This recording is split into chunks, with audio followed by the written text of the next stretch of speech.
I'm Leslie. And I'm Shelly. And we're Sisters in Ebert. Welcome back for another Movie Monday. Bad boys, boys will be boys. 3 men and a baby. 1987. Yes, this was a favorite of ours as children. Yes. We had it recorded for some reason. And I mean, we watched the sequel more. Yes, we did. We preferred the sequel as children. Yeah. I don't think we had this one recorded. I thought we did. No, I think this then was how only... did we see it? I remember seeing it. They started airing it on Disney Channel sometimes when we got a little older. Oh. Yeah. It is a little risque. A little risque for a children's movie, yes. It's not really a children's movie, is it? No. Well, but it's made by Disney. Well, it's made by Touchstone, which was yeah. the parent, Disney was the parent company, and that's where they shipped off their movies who were a little bit more adult themed. Yes, yeah, true. So we opened to the Touchstone Pictures logo and a Leonard Nimoy film. Yes! I did not know that. Yes, this is the first non-Star Trek-y thing he directed. Yep, as Bad Boys by the Miami Sound Machine plays, as girls come and go to the apartment of 3 bachelors in New York City, as Michael paints a mural, and I guess Peter designed the building, ? Yeah, well, it is a huge apartment. They have the penthouse. It is enormous. Yeah. They all have their own rooms. There's at least one bathroom. There's the kitchen. There's common areas. There's a billiards room, a video room. It looks like there's an aviary or something. You know? Right, yes. It looks like a Wendy's in the 90s. It does. It's Rest in peace, Yellow Cup Wendy's. It is an incredible apartment. Yes. Well, so, yes, if I was one of these women meeting these men, yes, I would show up there as well because I need to get in with one of these guys. They are making bank. Yeah. As the song ends, the 3 have a party in their penthouse apartment. A catered party. Yeah. Let us know. With waiters and waitresses, not walking around, not just a buffet. Yes. It's Peter's birthday party. And Peter is Tom Selleck. Yeah, Tom Selleck with his Tom Seleckian mustache. It's thrown by his semi-steady girl, Rebecca. And apparently she's very happy in the bedroom. Because Michael's filming it. Yeah. And, And he's what do you see in this guy? What was his style? The lifestyle, the rich and famous, that guy. Yeah, Robin Leach. Robin Leach. That was the style he was filming the party in. And in the opening scene, too, I forgot to mention, we have some great men in shorty shorts running around in the 80s. Yeah, working out. Hairy legs are on hairy display. chest, hairy everything. Okay, so every female guest has apparently been with at least one of the men. This party is full of people, too. It's craziness. Hundreds of people, I would say. And they're all just talking oh, and there's so many women, so little time. Yes, yeah. They're all fine with it, too. Yeah. All the women are just fawning over it. Jack is Ted Danson's character, and he's planning to do a movie in Turkey, and Michael draws Johnny Cool cartoon strip, and that is, what's his name? Steve Guttenberg. So we have an architect, a cartoonist, and an actor. So obviously the architect is funding most of this. Yeah. The cartoonist, he's got a steady gig in a popular newspaper, a popular cartoon. So yes, he's probably making a decent amount. Meanwhile, Jack the actor is making little commercials here or there. And I think at one point they do acting. Yeah, they do mention the rent or something. Yeah. So obviously he's not always. Yeah. But you could tell they were just really good friends. Yeah. So I feel like they covered him a lot of the time. So Michael draws the Johnny Cool cartoon strip, but he's striking out with a girl who's preoccupied with her recent breakup in his room. He's giving a puppet show. Johnny Cool. Yeah, with his cat his cat that he draws. He has a puppet of it, and he's trying to impress her, and she's just crying about her breakup. Yeah. Do you think I could invite him to the party? He's yeah, sure. You could tell he is nice guy that finishes last a lot of the time. Jack's friend asked for a favor, picking up a package that's being delivered, and Jack agrees. And Rebecca refuses to stay the night with Peter, and Michael also strikes out, but Jack's having a good time before leaving the next day for 10 weeks for filming on location. So the next day, Jack calls and leaves a message about a package he forgets is being delivered. And it's very delicate and nobody needs to know about it. Just don't tell anybody about it. Just set it aside. Somebody will pick it up Thursday. Yeah, which is what this director told him. His name is Paul. But why did you agree to even have that drop there? Because you know you're leaving the next morning, literally. But somebody's always there. I guess. Like, it doesn't really matter to him. So as Peter returns from a run later that day, he finds a baby on the doorstep in a Moses basket, and he and Michael both think it's a joke. Like, it's a baby. It's a baby. There's a note. It is. There's a little note. Like they think they're like screwing with somebody's each other. somebody's messing. Yeah. Each one thinks the other one put them up Yeah. to it. The note is from a Sylvia, and the baby is Mary, and it is Jack's. And Michael and Peter believe this is the package that Jack referred to on the phone. They're like, how could he do this? Yeah, he's like, this is so irresponsible. It's just to save his reputation. Right. And like, oh, don't tell anybody. Immediately, Michael was like, I knew this was going to happen to him someday because he's such a playboy. Yeah.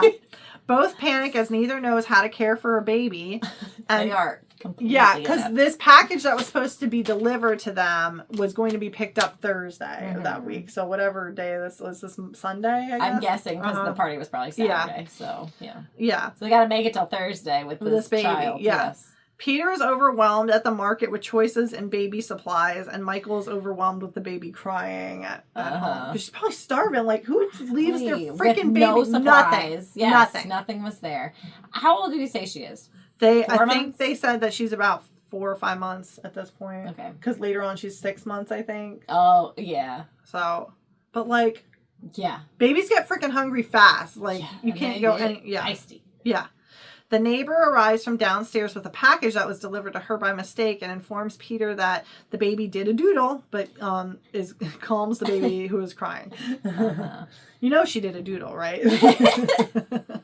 A nice neighbor. And she's talking about how she loves babies, and she always wanted kids, but she wasn't blessed to have any. She's like, Mr. Hathaway. Yeah. Mr. Hathaway has a low sperm count. Some guys have all the luck. Peter returns home, and both attempt to change and feed Mary, and they're very wasteful. Yeah, wipes. Well, obviously they're rolling in cash because this was... And 2 big diapers, like huge diapers. Like that diaper looked like it would fit a grown person. I think he went in the depends aisle. I don't know. There's a montage of caring for the baby as both men are tired and unsure of what to do, as both believe Jack knows and is using them to save his reputation, as he said not to tell anyone. Peter's tired at work on the new skyscraper construction that he's working on, and as Michael struggles to draw with the baby around, both struggle at the workplace, essentially. Yeah. Peter called... Yeah, Michael was working from home before it was cool. Yeah, what a sweet gig. Peter calls Rebecca for help and believes so there's another room. He had a drawing table. I don't think that was his bedroom. Like, it looked like it was like a separate room. Like, yeah. Because remember, each one kind of had their own thing going. Yeah, like office space. Yeah. Okay, so sorry. Back to the... Peter calls Rebecca for help and believes she knows how to help as she's a woman. And Rebecca refuses to help and leaves with her new man-meet date thing, boyfriend, whoever he is. The men believe she will be picked up on Thursday because she's the delicate package. Yeah, they're like, okay, we just got to get through another 2 days. The men arrive, and Peter and Michael hand over a baby to the confused men who are really there to pick up drugs. Which was the little package. Yeah, so the neighbor that came up brought this little package, and... They kind of forgot about Michael was so overwhelmed by the baby at that time. He wasn't really didn't listening. Even think about what she handed him. Yeah.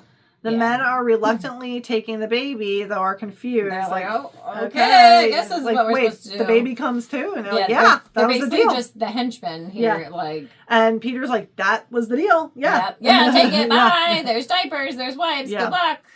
But then as he starts, like, Peter starts thinking, his wheels start turning, and he says he gets a bad feeling, and he notices the small package brought by Mrs. Hathaway on the couch, and immediately realizes that the wrong package was brought to the men and tries to catch up with them downstairs. Police intervene as the men disagree, and Peter... They're like fighting over the baby. Because the guy was going to put her in the trunk of the car. It was like a little 2-seater car. Yes. And... he sees Peter kind of going back and forth with this guy. So this cop on horseback rides up and, intervenes. And Peter gets the baby back as the men drive off as they realize the cops are getting involved. So Peter realizes the package is drugs and shows his ID to cop upstairs as Michael hides the drugs.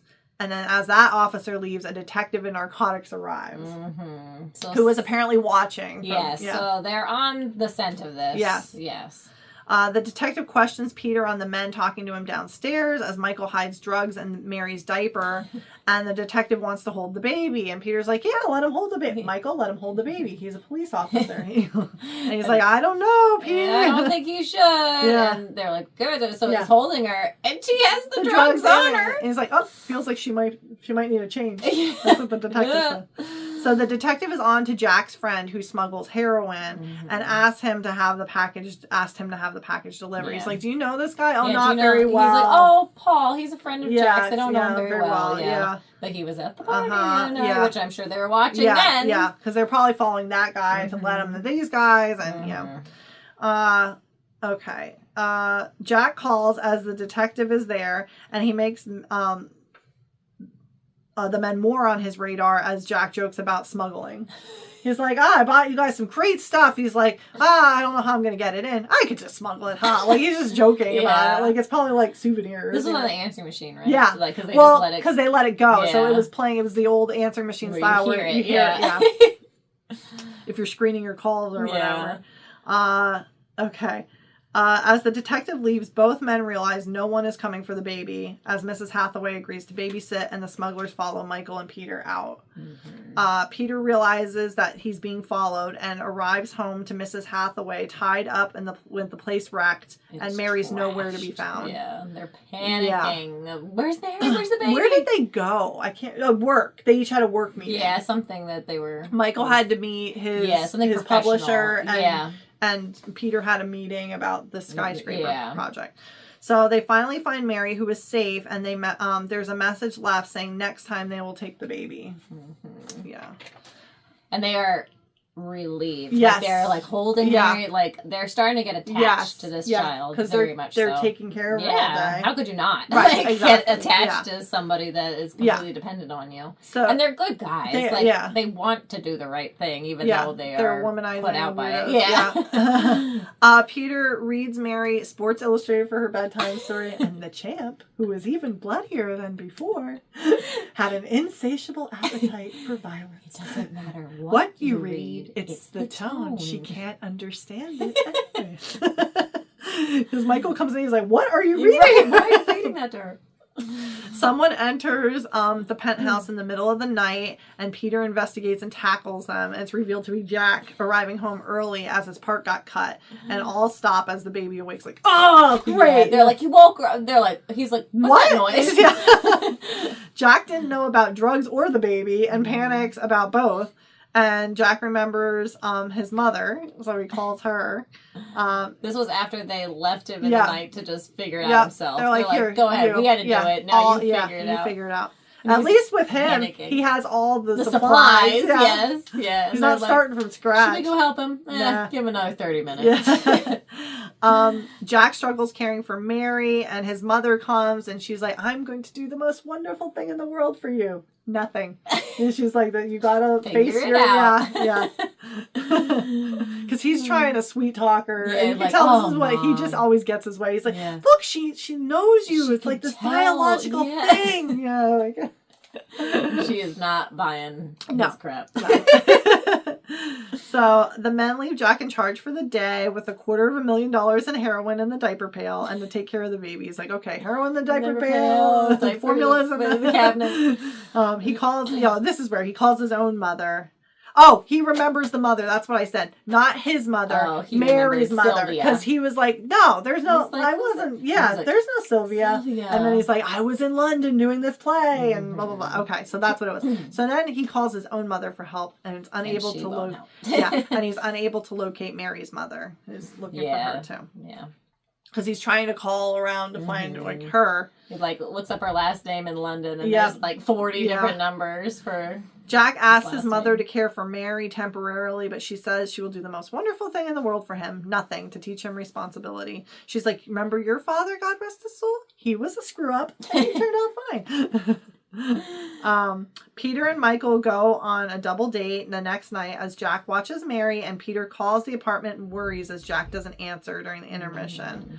Both bail on the second act of the play to go check on Jack, who is in the shower with Mary. Yeah, they just ditched their dates because they didn't answer. One of them was Rebecca. And then some other random girl. But it was funny too because like the whole time they're like, we said we're not going to talk about it. They're being classic parents saying when you're out on your first date after you had a baby, and it's like we're just going to focus on us tonight.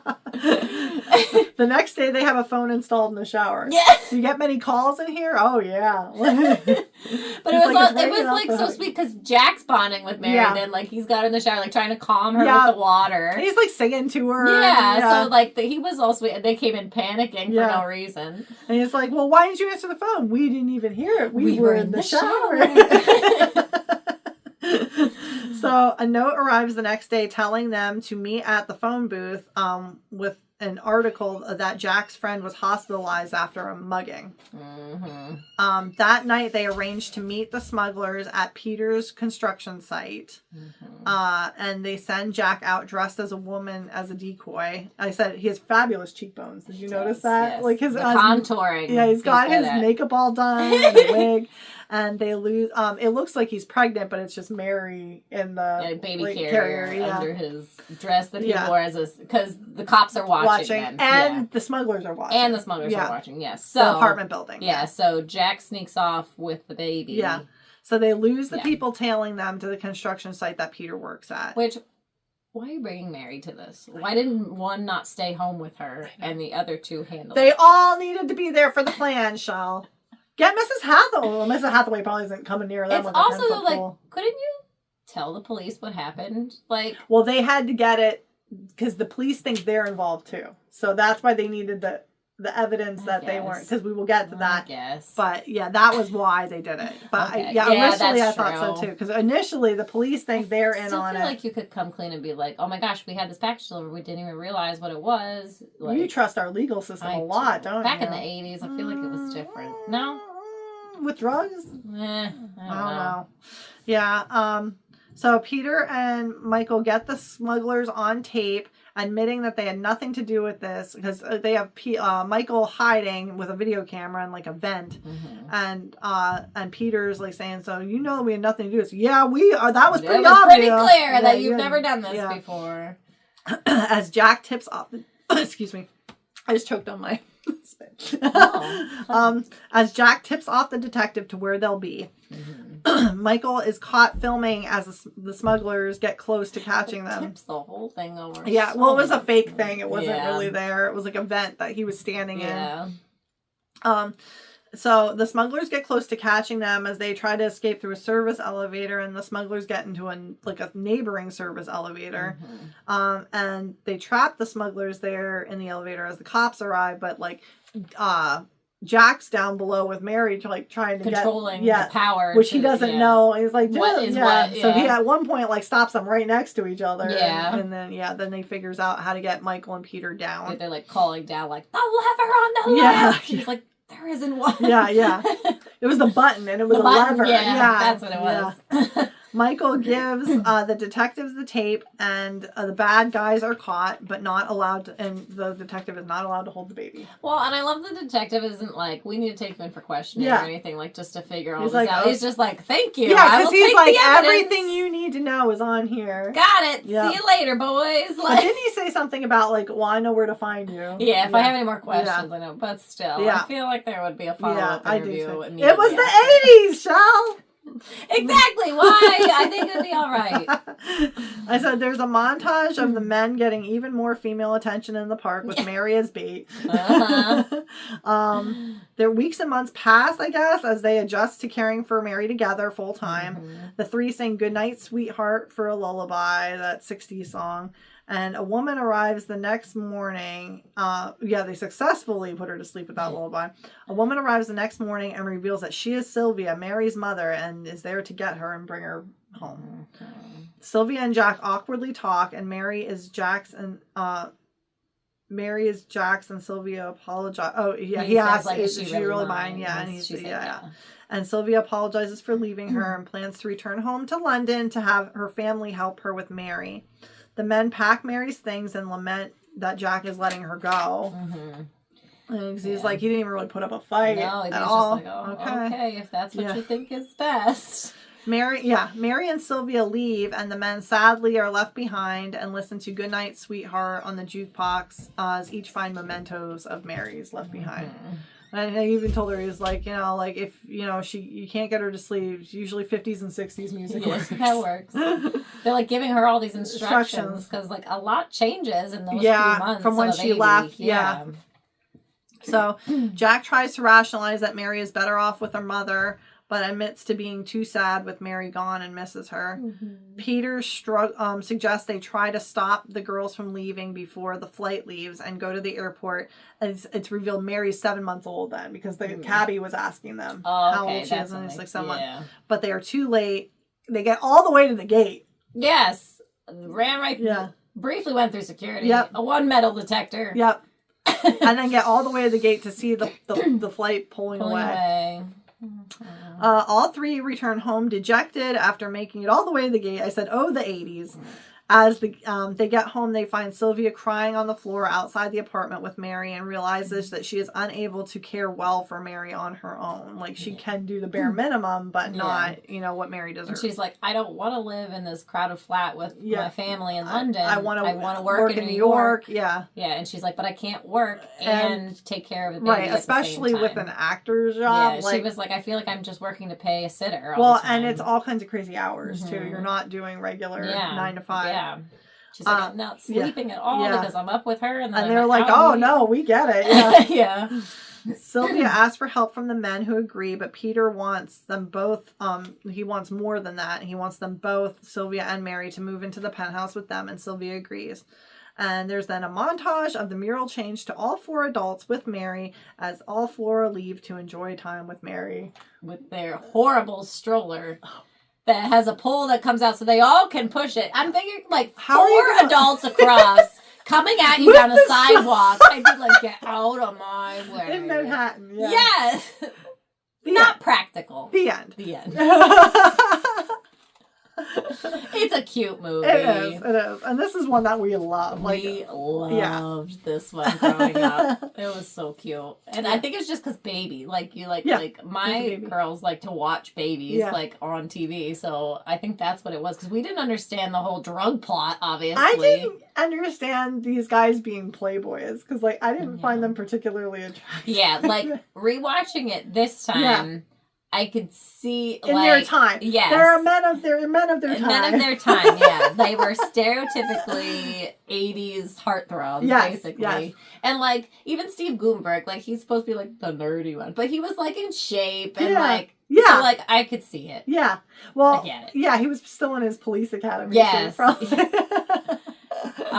And the party scene in the beginning, they asked for extras to come to be part of it, and they had 4,000 women show up or something like that. It was some crazy number. It was either 1,400 or 4,000. There was a 4 in there, but either way, it was a lot of women just so they could see Tom Selleck, because they were like, "Oh my gosh, we're gonna get to be in the movie with him." Was it Ted Danson and Tom Selleck, or Tom Selleck and Steve Gutenberg? 2 of them. Tom Selleck was one of them. Was button heads with Leonard Nimoy a little bit because they were used to being the stars of their own shows and having more of a say so in things. I gotcha. Yeah, so they didn't always agree with being told what to do. But it turns out all these women that showed, they were Tom Selleck wasn't even in the scene at the time. They were in other scenes, in another shooting location. That's a bummer. That's a bummer. But because Tom Selleck had what was his show? Not Hawaii Five-0. What was the other one? Oh my gosh, I know it's gonna drive me nuts.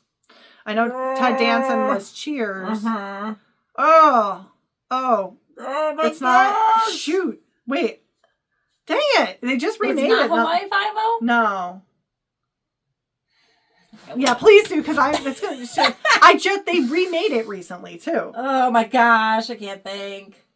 Oh shoot! Oh my gosh!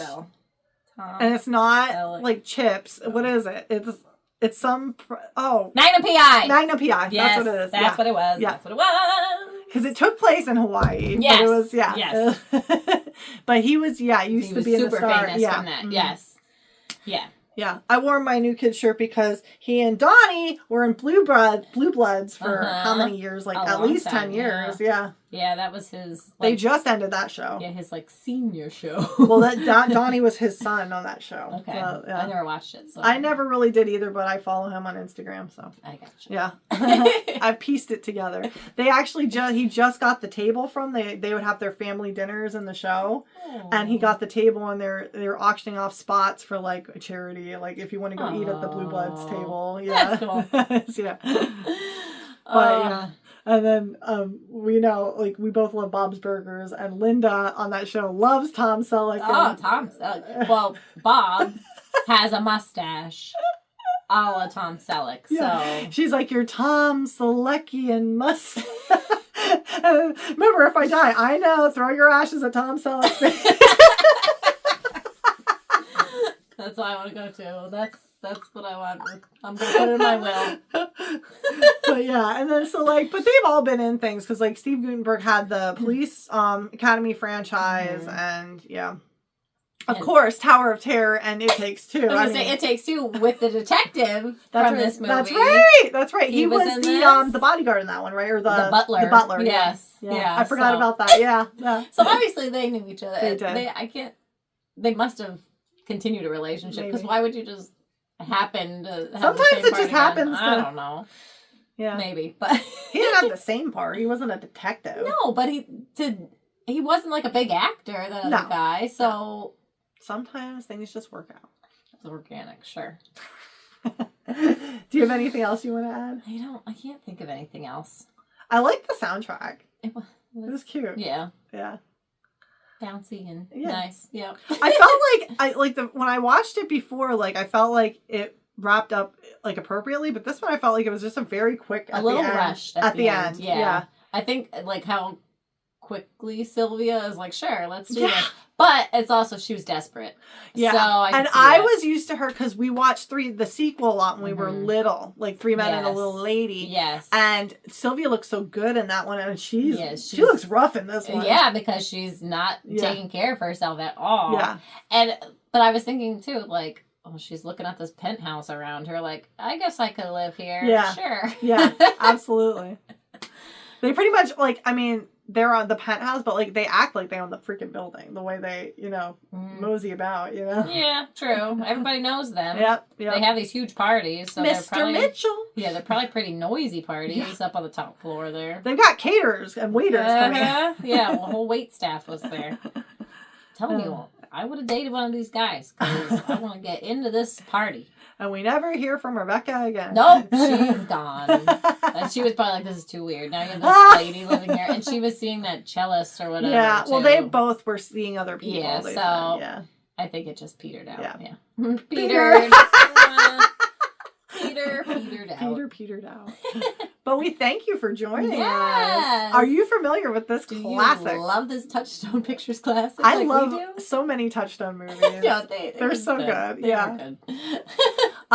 Please, if you found us on YouTube, please like, subscribe, comment. You'll get all of our content if you ring that little bell down there. And we are also, if you go into the description of this video, our Instagram and Facebook links are down there. We are at Sisters and Ebert on both.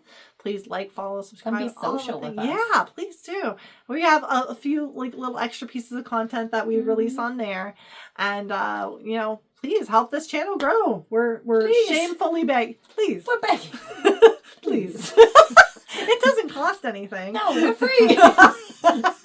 Free entertainment. Help our little channel go. But we do appreciate the support, and we will see you next week at the movies.